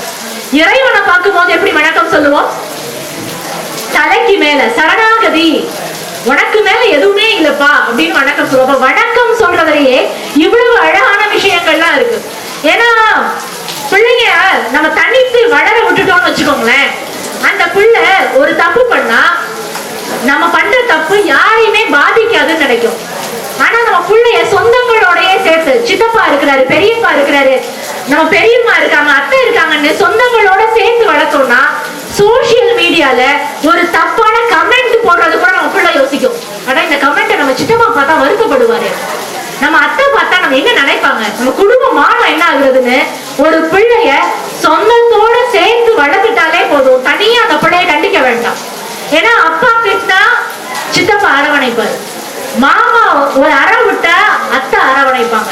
நீ சொந்தங்களோட சேர்ந்து எல்லாரும் ஒரு பிள்ளைய வளர்க்கும் போதுதான் அந்த பிள்ளை சரியா வளரும். கணவனும் மனைவியும் உறவோடு உரையாடு அப்படின்னா கணவனும் மனைவியும் எல்லாத்தையுமே பேசணுமா? எல்லாத்தையுமே வெளிப்படையா பேசுறோமா? ஏன்னா இன்னைக்கு மேல்நாட்டு கலாச்சாரம்னா என்ன? வெளிப்படையா பேசுறது, டிரான்ஸ்பரண்டா பேசுறது, மனசுல என்ன நினைக்கிறோமோ அது எல்லாத்தையுமே பேசுறது. அப்படின்னா அந்த உறவு நிலைக்குமா? இன்னைக்கு நிறைய டிவோர்ஸ் வர்றதுக்கு காரணமே மனசுல பட்டதெல்லாம் பேசுறதுதான், வெளிப்படையா பேசிக்கிட்டே இருக்கிறது. கல்யாணம் நிச்சயம் ஆனதுக்கு அப்புறமா அந்த கல்யாண நாள் வர வரைக்கும் ஒரு 6 மாசம் இருந்தா விடிய விடிய பொண்ணு பையனும் போன் பேசுறாங்க. போன் பேசுறதுல நான் இது வரைக்கும் எப்படிலாம் வாழ்ந்தேன் தெரியுமா? நான் காலையில 10 மணிக்கு தான் எந்திரிப்பேன், ஞாயிற்றுக்கிழமை ஆனா 6 மணிக்கு ஃப்ரெண்ட்ஸோட கிரிக்கெட் விளையாட போவேன் அப்படின்னு தான் என்னென்ன செய்வாங்களோ அது எல்லாத்தையுமே வெளிப்படையா பேசுறது. இவ்வளவு வெளிப்படை தேவையே இல்லை. இப்ப அதுக்கு ஒரு எக்ஸாம்பிள் சொல்றேனே. இப்ப தம்பி அவங்க தம்பி பிள்ளைக்கு கல்யாணம், உங்க அக்கா வீட்டுக்கு வரவேற்க போறாரு. அவங்க அக்கா வீட்டுக்கு வரவேற்க போறாரு. சரி இப்படி வச்சுப்போம், அக்கா பிள்ளைக்கு கல்யாணம் வச்சுப்போம், தம்பி வீட்டுக்கு வராரு. அக்கா பிள்ளைக்கு கல்யாணம் தம்பி வீட்டுக்கு வந்தோடனே தம்பிகிட்ட ரொம்ப பாசமா அந்த அக்கா, நீ கல்யாணத்துக்கு வந்துடணும் தம்பி, 2 நாள் முன்னாடியே வந்துடணும் தம்பி, 3 நாள் முன்னாடியே வந்துடணும் தம்பி, நீ வந்துதான் கல்யாணத்தை நடத்தி கொடுக்கணும்னு அக்கா பாசத்தை அள்ளி அள்ளி கொட்டி தம்பிய கல்யாணத்துக்கு வரவேற்கிறாங்க. அக்கா பிள்ளை கல்யாணத்துக்கு தம்பிய வரவேற்றாச்சு. இப்ப கல்யாண நாளும் வந்தாச்சு. தம்பி சந்தோஷமா கல்யாணத்துக்கு ரெடி ஆகுறாரு. தம்பியுடைய மனைவி நான்லாம் வர முடியாது அப்படிங்கிறாங்க. ஏன் அப்படின்னு கேட்டா, அக்கா ரொம்ப பாசமா தம்பி நீ வந்துடணும் தம்பி, தம்பி நீ வா தம்பி, நீ வந்தாதான் கல்யாணம் சொன்னாங்களே தவிர என்ன ஒரு வார்த்தையாச்சும் கூப்பிட்டாங்களா அப்படின்னு தம்பியுடைய மனைவி கேட்டாங்க. தம்பி சொல்றாரு, அக்கா நம்ம வீட்டுக்கு வந்து பத்திரிக்கை வச்சாங்கல்ல, அது உங்களுக்கு வச்சாங்க, எனக்கு வச்சாங்களா, அதனால நான் வர முடியாது அப்படின்னு தம்பியுடைய மனைவி சொல்லியாச்சு. இப்ப தம்பி கல்யாணத்துக்கு போகாம இருக்க முடியாதுல்ல, அதனால இந்த தம்பி மட்டும் கல்யாணத்துக்கு கிளம்பி போறாரு. அக்கா கேக்குறாங்க, என்னடா நீ மட்டும் வந்திருக்க, உன்னுடைய மனைவி வரலையா, பொண்டாட்டி வரலையாடா அப்படின்னு கேட்டோன்னே வெளிப்படை அந்த தம்பி என்ன சொல்லிருக்கணும்? நீங்க கல்யாணத்துக்கு நீ சரியாவே கூப்பிடல, நீ கூப்பிட்டது என் பொண்டாட்டிக்கு பிடிக்கல, அதனால அவ வரலன்னு சொல்லிருக்கணும். ஆனா அப்படி சொல்ல முடியுமா? தம்பி என்ன சொன்னாரு? அவ கிளம்புனா, உடவையெல்லாம் கட்டிட்டா, கரெக்டா வெளியில வரும்போது அவளுக்கு சொட்டு பார்த்தா உடம்பெல்லாம் கொதிக்குது, வைரல் ஃபீவர் போல. சரி நான் தான் மல்லு கட்டி, நீ வந்தா அங்க இன்னும் 4 பேருக்கு காய்ச்சல் ஒட்டி போயிடும், அதனால நீ வீட்லயே இருந்து மல்லு கட்டி அவளை வீட்டுல விட்டுட்டு வந்தேன்னு தம்பி அந்த இடத்துல போய் தான் சொல்லுவாரு. இப்ப வெளிப்படையா இருக்கணும்னா தம்பி உண்மையாவே சொல்லியிருக்கணும். இப்ப உறவுகள் நினைக்கணும்னா சில இடங்கள்ல நம்ம முகமூடி போட்டுதான் ஆக வேண்டியது இருக்கு. இன்னைக்கு இப்ப கணவனும் மனைவியுமான உறவு பர்ஃபெக்ட் மேட்சாலாம் யாருக்குமே அமையாது. அந்த மேட்ச் பர்ஃபெக்டாவே நிலைக்கணும்னா கணவனும் மனைவியும் ஒருவருக்கு ஒருவர் சில முகமூடிகள் போட்டுத்தான் ஆகணும். என்னடா எல்லாரும், ஏன்னா உங்களுக்கு எல்லாருமே புதுமையா இருக்கலாம், நான் இதுவரைக்கும் எல்லாரும் வெளிப்படையா பேசுங்க, பிராங்கா பேசுங்கன்னா சொல்லியிருப்பாங்க.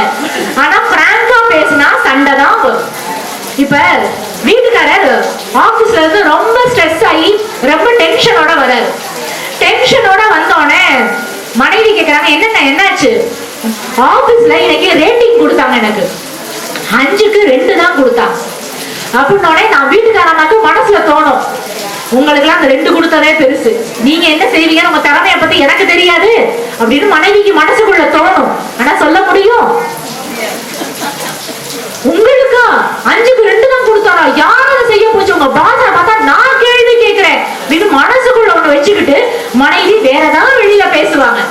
அப்ப இந்த முகமூடிங்கிறது பொய்மையோ போலித்தனமோ கிடையாது. அவர் ஏற்கனவே கணவர் உடைஞ்சு போயிருக்கிறாரு, அந்த மனசை மேலும் உடைச்சிடக்கூடாதுங்கிறதுக்காக மனைவி ஒரு முகமூடி போட்டுக்கிறாங்கல்ல, அந்த முகமூடிகள் இருந்தால் தான் குடும்பங்கள் ஆரோக்கியமாக இருக்கும். இன்னைக்கு இருக்கிற தலைமுறை பிள்ளைகள் நாங்க எல்லாத்தையுமே பிராங்கா பேசுறோம். கல்யாணத்துக்கு முன்னாடி நான் யார் கூட எல்லாம் பழகுனேன், எங்கெல்லாம் போனேன், இது எல்லாத்தையுமே நான் வெளிப்படையா பேசுறேன்னு எல்லாத்தையுமே ஒருவருக்கு ஒருவர் முகமூடியே இல்லாம பேசிக்கிறதுனாலதான் இன்னைக்கு நிறைய திருமணங்கள் மன முறிவுக்கு காரணமாகுது. அப்போ ஒருவருக்கு ஒருவர் சின்ன சின்ன விஷயம் தான், பெரிய விஷயம்லாம் இல்ல. இப்ப கணவர் ஆபீஸ்ல வந்து வீட்டுக்கு லேட்டா வராரு, ஏங்க லேட்டு அப்படின்னோடனே கணவர் முழ நீளத்துக்கு ஒரு கதை சொல்லுவாரு. அந்த கதை நம்புற மாதிரியே இருக்காது. ஆனா மனைவி அப்படியே நம்புற மாதிரி ஒரு முகமூடி, அவ்வளவுதான். அன்னைக்கு இந்த சண்டை வராம தடுத்துடலாமா? அதெல்லாம் இல்ல. அப்படின்னு சண்டை போட்டா வீட்டுல நிம்மதி தான் போகும். அப்ப அப்படியே நம்புற மாதிரி ஒரு முகமூடி போட்டா கணவர் சந்தோஷமா போயிடுவார். அதே மாதிரி கணவர் மனைவி டீ போட்டு கொடுக்குறாங்க, அந்த டீ நல்லாவே இல்லைனாலும், மனைவி போட்ட டீக்காக இல்லைனாலும் அவங்க போட்ட எஃபர்ட்டுக்காக பாராட்டுற மாதிரி ஒரு முகமூடி. மாதிரி சின்ன சின்ன விஷயத்துக்கு கணவனும் மனைவியும் ஒருவருக்கு ஒருவர் முகமூடி போட்டாலே ரொம்ப சந்தோஷமா வாழ்ந்துடலாம். எங்க வீட்டு பக்கத்துல ஒரு தாத்தா பாட்டி இருக்காங்க. அந்த வீட்டுல இருந்த அந்த பாட்டிக்கு திடீர்னு ஒரு நாள் உடம்பு சரியில்லை. அந்த பாட்டிய ஹாஸ்பிட்டல் கூட்டிட்டு போனாங்க. ஹாஸ்பிட்டல் கூட்டிட்டு போனோடனே டாக்டர் செக்அப்லாம் பண்ணிட்டு அந்த தாத்தாவை கூப்பிட்டு, பாட்டிக்கு ஸ்டேஜ் 4 கேன்சர், அவங்க 2 வருஷம் கூட தாங்க மாட்டாங்க, என்ன பாத்துக்குங்க, என்னை ஒண்ணும் பண்ண முடியாதுன்னு எல்லாம் கைமீறி போயிருச்சு அப்படின்னு அந்த டாக்டர் சொல்லிட்டாரு. இப்ப எங்க தாத்தா அந்த கேபின்ல இருந்து, டாக்டர் கேபின்ல இருந்து அந்த தாத்தா வெளியில வந்தோடனே பாட்டி கேட்டாங்க, என்னங்க ஏதாச்சும் எனக்கு பெரிய வியாதியா அப்படின்னோடனே தாத்தா சொன்னாரு, இல்ல இல்ல சும்மா பிரஷர் கூடி போச்சான், 2 மாத்திரை சேர்த்து எழுதி கொடுத்துக்கிறாரு அவ்வளவுதான் அப்படின்னு. அன்னைக்கு அந்த தாத்தா அவருடைய கண்ணீரை மறைச்சுக்கிட்டு உண்மைய பேசாம அவர் போட்ட அந்த முகமூடினாலதான் 2 வருஷம் கூட தாங்க மாட்டாங்கன்னு சொன்ன அந்த பாட்டி 7 வருஷத்துக்கு உயிரோட இருந்தாங்க. ஒருவேளை அன்னைக்கு இந்த தாத்தா நான் உண்மையதான் பேசுவேன், வெளிப்படையா பேசுவேன்னு பேசி இருந்தா 2 மாசத்தை கூட அந்த பாட்டி தாங்கிட்டு இருக்க மாட்டாங்க. அப்ப கணவனும் மனைவியும் எந்த அளவுக்கு வெளிப்படையா இருக்கணும்னு எல்லாரும் சொல்றாங்களோ அந்த அளவுக்கு மறைக்க வேண்டிய விஷயங்களை மறைச்சுதான் ஆகணும். ஒருவருக்கு ஒருவர் இந்த மாதிரி சின்ன சின்ன விஷயங்களுக்கு ஒருவருக்கு ஒருவர் அவங்களுடைய மற்றவர்களுடைய சந்தோஷத்துக்காக நம்ம அந்த முகமூடிய போட்டோம்னு வச்சுக்கோங்களேன், வாழ்க்கை சந்தோஷமா இனிமையா இருக்கும். அப்ப உறவோடு உரையாடு அப்படிங்கிறது ஒரு பக்கம் இருந்தாலும், கணவனும் மனைவியும் உறவுகள்லாம் சேர்ந்து உரையாடணும் அப்படின்னு ஒரு பக்கம் சொன்னாலும், எந்தெந்த இடத்துல உரையாடணுமோ அந்தந்த இடத்துல உரையாடணும், எந்தெந்த இடத்துல உரை போடணுமோ முகமூடி போடணுமோ அந்தந்த இடத்துல முகமூடி உரை போடணும். அப்பதான் குடும்பங்கள் நிம்மதியா இருக்கும். நான் நிறைவா ஒரே ஒரு விஷயத்தை மட்டும் சொல்லி நான் நிறைவு செஞ்சுறேன். சங்க இலக்கியத்துல ஒரு விஷயம், பிசிராந்தையார் அப்படின்னு ஒருத்தர் இருந்தார். வயசானா எல்லாருக்குமே வர பிரச்சனை என்ன? முடி நரைச்சு போயிடும், உட்கார்ந்தா எந்திரிக்க முடியாது, அதெல்லாம் ஒரு பக்கம் இருக்கட்டும். எல்லாருக்குமே காமனா வர பிரச்சனை முடி நரைக்கும், கரெக்டா? இப்ப இந்த பிசிராந்தையார் அப்படிங்கிற இந்த ஒரு மனுஷனுக்கு 70 வயசாயும் ஒரு முடி கூட நரைக்கலையாம். அது எப்படி அப்படின்னு இந்த பையன் ஆச்சரியமா பாக்குற மாதிரி எல்லாரும் அவர் ஆச்சரியமா பார்த்தாங்க. அந்த கேள்விக்கு பிசிராந்தையார் சொன்ன பதில், அவர் என்ன பதில் சொன்னாரு அப்படின்னா, மாண்ட என் மனைவியோடு மக்களும் நிரம்பினர், யான் கண்டனையர் என் இளையரும் அப்படின்னு ஒரு பெரிய பாட்டு வரும். அந்த பாட்டுடைய அர்த்தம் என்ன அப்படின்னா, பிசிராந்தையார் சொன்ன பதில், என்னுடைய மனைவி ரொம்ப நல்லவங்க, என்னுடைய குழந்தை ரொம்ப, என்னுடைய பிள்ளைங்க எல்லாம் ரொம்ப நல்ல பிள்ளைங்க, எனக்கு கீழே வேலை பார்க்கறவங்க ரொம்ப நல்லவங்க, எங்க ஊர்ல இருக்காங்கல்ல, எங்க ஊர்ல இருக்கிற எல்லாருமே ரொம்ப நல்லவங்க, அதனால எனக்கு முடி நரைக்கலன்னு சொன்னார். இது எப்படி சாத்தியம்? மனைவி நல்லவங்களா இருக்க முடியும், பிள்ளைங்க நல்லவங்களா இருக்க முடியும், கீழே வேலை பார்க்கறவங்க நல்லவங்களா இருக்க முடியும், ஆனா ஊர்ல இருக்கிற எல்லாருமே எப்படி நல்லவங்களா இருக்க முடியும்? அப்ப இங்கதான் நம்ம ஒரு விஷயத்த கத்துக்கணும். ஊர்ல இருக்கிற எல்லாரும் நல்லவங்களா இருக்க மாட்டாங்க, எல்லா உறவுகளும் நல்ல உறவுகளாலாம் இருக்காது. ஆனா நம்ம நல்லா இருக்கணும்னா, ஒரு முடி கூட நரைக்காம இருக்கணும்னா எல்லாரும் நல்லவங்கன்னு நம்ம நம்பணும், அவ்வளவுதான். ஏன்னா எல்லாருக்குள்ளயும் குறையும் இருக்கும், நிறையும் இருக்கும். அந்த நிறைய மட்டும் நம்ம பார்க்க கத்துக்கிட்டோம்னா நம்மளுக்கு எந்த விதமான ஸ்ட்ரெஸ்ஸுமே இருக்காது. ஏன்னா முடி நரைக்கிறதுக்கு முக்கியமான காரணமே ஸ்ட்ரெஸ் தான். எந்த ஸ்ட்ரெஸ்ஸுமே இருக்காது. எங்க வீட்டு எழுத்தாப்புல இருக்கிறவரு, அவரை வெளியில வந்தோடனே எங்க நல்லா இருக்கீங்களா அப்படின்னு கேட்டா டக்கு நல்லா இருக்கேன்னு கூட சொல்ல மாட்டாரு. ஏன்னா நல்லா இருக்கேன்னு சொல்லி ஒருவேளை நான் கண்ணு போட்டுட்டா, இவரெல்லாம் நல்லா இருக்கிறாரு இப்படி கண்ணு போட்டுட்டா, அதனால ஏதோ உங்க புண்ணியத்துல இருப்பாரு. என் புண்ணியத்துல நான் நல்லா இருக்கிறதே கஷ்டம், அவரு என் புண்ணியத்துல நல்லா இருக்கிறாராம். இப்ப சின்ன சின்ன விஷயங்கள் கூட ஒருவேளை நம்ம நல்லா இருக்கோம்னு சொல்லிட்டா அவங்க கண்ணு போட்டுருவாங்களோ அப்படின்னு அடுத்தவங்களை பத்தின ஒரு தவறான கண்ணோட்டம், உறவுகளை பத்தின ஒரு தவறான கண்ணோட்டம். என்னுடைய பிள்ளைக்கு இப்ப கல்யாணம் ஆகுதுன்னா என்னுடைய வீட்டுக்காரரோட அண்ணனுக்கு அத கடைசி வரைக்கும் சொல்றது கிடையாது. நீங்க நிறைய வீடுகள் அது நடக்குது. ஏன்னா அவங்க வீட்லயும் கல்யாண வயசுல ஒரு பையன் இருக்கலாம். ஒருவேளை நம்ம பிள்ளைக்கு கல்யாணம் நிச்சயம் ஆயிடுச்சு, பேசி முடிச்சுக்கிட்டோன்னு உங்க அண்ணனுக்கு தெரிஞ்சா அவங்க வயிற்றுச்சால எரிஞ்சிருவாங்க, கண்ணு போட்டுருவாங்க அப்படின்னு சொல்லி அந்த பேசி முடிச்சு திருமண நாள் குறிக்கிற வரைக்கும் இந்த அண்ணன் தம்பி உறவுகளுக்குள்ள ஒரு வெளிப்படை தன்மை இல்லாம கண்ணு போட்டுருவாங்களோன்னு பயந்து பயந்து இன்னைக்கு உறவுகள் செயல்படுறாங்க. ஆனா என்னதான் தம்பியுடைய மனைவி அதெல்லாம் உங்க அண்ணன் கிட்ட சொல்லாதீங்க, உங்க அண்ணன் தப்பா நினைச்சுப்பாங்க, உங்க அண்ணன் கண்டு போட்டுருவாங்க, அவங்களுக்கு கல்யாண வயசுல புள்ள இருக்கு, நம்ம பிள்ளைக்கு கல்யாணம் சொன்னா அவர் ஏதாவது நினைச்சுப்பாரு அப்படின்லாம் சொல்லாம, அப்படிலாம் மனைவி சொன்னா கணவர் அதை கேட்காம உண்மையா அந்த அண்ணன் கிட்ட இருந்தாலே அந்த உறவுகள் நிலைக்கும். ஏன்னா அந்த வந்த பெண்ணுக்கு தெரியாது அந்த அண்ணன் தம்பி உறவு எப்பேற்பட்டது, எவ்வளவு சந்தோஷமான குடும்பமா இருந்தாங்கிறது அவர்களுக்கு தெரியாது. ஆனா அந்த அண்ணன் தம்பிக்கு தெரியும்ல.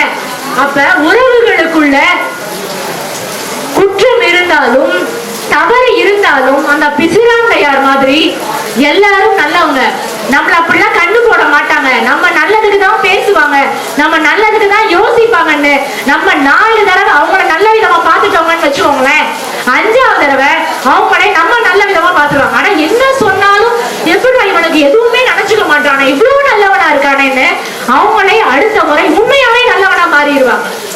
அப்ப எல்லாரும் உறவுகளோட சேர்ந்து சந்தோஷமா இருக்கணும்னா சில இடங்களில் உரையாட வேண்டும், சில இடங்களில் உரை போட வேண்டும். எல்லோரும் நல்லவர்கள் என்று முதலில் நாம் நம்ப வேண்டும். அதுதான் உறவுகளோடு இணைந்து வாழ்வதற்கும் நாம் இறுதி வரை மகிழ்ச்சியாக ஒரு நரைமுடி கூட இல்லாமல் ஸ்ட்ரெஸ்ஸே இல்லாமல் வாழ்வதற்குமான அடிப்படை என்று சொல்லி நல்ல வாய்ப்புக்கு நன்றி கூறி விடைபெறுகிறேன். நன்றி, வணக்கம். சொல்லி கூடி கலந்து பேசி எந்த விஷயத்தையும் ரொம்ப சிறப்பா செய்யணுங்கிற ரொம்ப அழகா சொன்ன கபிலா விசாலாட்சி அவர்களுக்கு விழா நாயகனின் தாத்தா திரு லட்சுமணன் செட்டியார் அவர்கள் பொன்னாடை போக்குவார்கள்.